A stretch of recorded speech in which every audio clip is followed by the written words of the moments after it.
Okey, soalan saya, adakah seorang anak punya hak untuk merajuk dengan seorang ibu kerana seorang anak tu merasakan dirinya dilayan tidak adil, tidak sama rata dengan adik-beradik yang lain? Sebagai contoh, kadang-kadang mungkin soal pembahagian harta ataupun pembahagian kasih sayang masa ibu tu sendiri kepada anak-anak. Jadi adakah seorang anak punya hak untuk merajuk dengan seorang ibu? Itu soalan saya, Ustazah. Terima kasih. Silakan, Ustazah. Baik, alhamdulillah, anak-anak yang dimuliakan Allah, ibu-ibu yang lebih lagi dimuliakan oleh Allah Subhanahu Wa Taala. Soalan ni bagus tau. Adakah hak anak-anak ni ada hak untuk merajuk dengan mak dia? Sebab dia kata mak tak patut.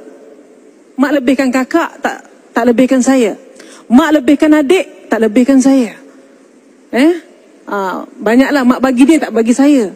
Gelang mak tu, mak ada 5, mak bagi kakak 4, saya dapat 1. Ini tak adil. Contoh Jadi anak-anak ni kasih Allah, apapun yang mak kita buat, mereka tetap yang terbaik. Tetap yang terbaik. Kita pandai macam mana pun, you ada PhD 4 ke, mak kita tetap betul. Walaupun yang dicakap tu faktanya salah, mengalah je lah. Ya mak, mak betul mak. 2 tambah 2, 5. Ya mak betul mak. Mak betul sangat mak. Saya setuju mak. Mak tetap betul.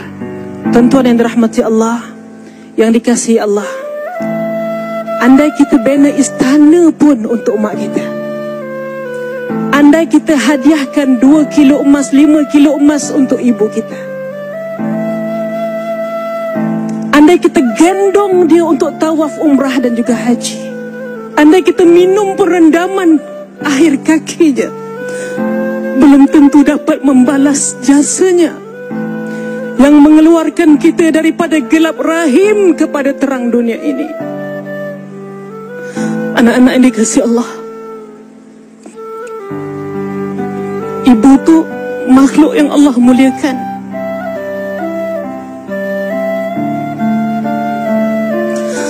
Kasih ibu tidak pernah bertalak.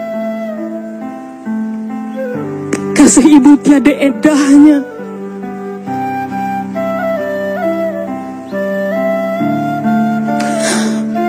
Atas sebab itu, kita tidak ada hak untuk merajuk kepada mereka.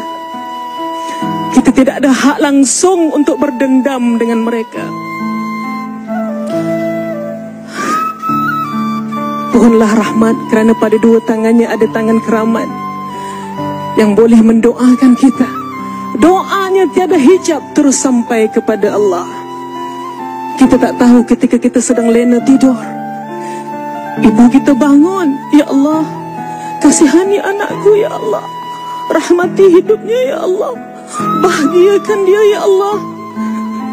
Beruntunglah orang yang masih punya ibu, yang dapat doa ibunya.